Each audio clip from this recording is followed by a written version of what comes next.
I 10 ljudi, dobrodošli u još jednu epizodu Clash Royale. Ovo je specijalan video zato što... I to je BOOM! I to je serbinska nada, Stefan. Da, imamo našeg specijalnog gosta, level 10 clan chest. 10 od 10, mislim, kakav level 10? Pa level 10 je bukvalno. Znači ja se nadam, evo, da vam pokažem čemu se ja nadam.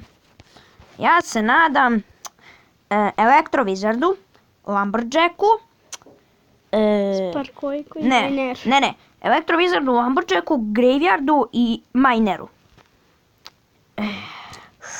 A ne mora da znači da će dobiti legendarno. Znam, ali ja se nadam. Idemo. A u sljedećem videu ćemo da otvorimo ovaj Magic chest. Ne znam ni šta pričam više. Ok. Ti otvori svoj Golden i Crown. Opa, prva Epic. Još 4. Ok. Aj, common. Ne, bit će Epic. Oh my god, bit će Legendary. Oh my fucking god. Oh my fucking god. Please. Šta? Ispalite. Šta? Šta?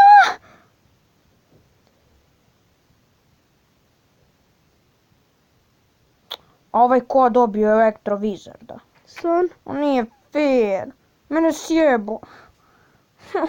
Oj, princezu.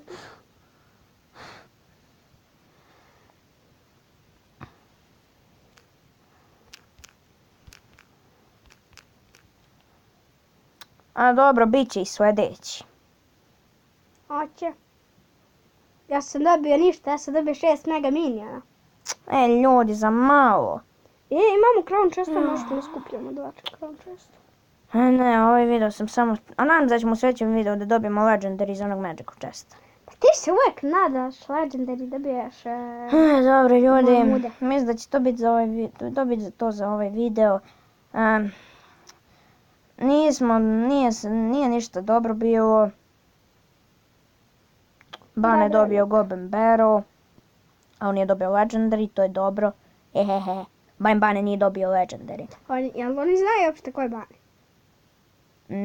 Pa da, bio u mojim videima. Možda. Ljudi, to će biti to za ovaj video. Ne znam kad će biti sljedeći chest. A ovaj se još nije ni završio, mi smo ga već dobili. Pa dobro, skoro. Znači za 9 dana. Da. Za 9 dana. Nije baš za 9. Pa jeste, treba 6 dana da bi počeo. Da, ali neće odmah početi čim da. se završi. Što je mama telefon? Ja ga još nisam otvorio, ja ću snimiti. Ja ću otvoriti 2. Da, na njegova 2 akaunta. Na 10. nagradi. Još ne imam pojma koji. Isključi mi se telefon, super. Znam si. Koja je?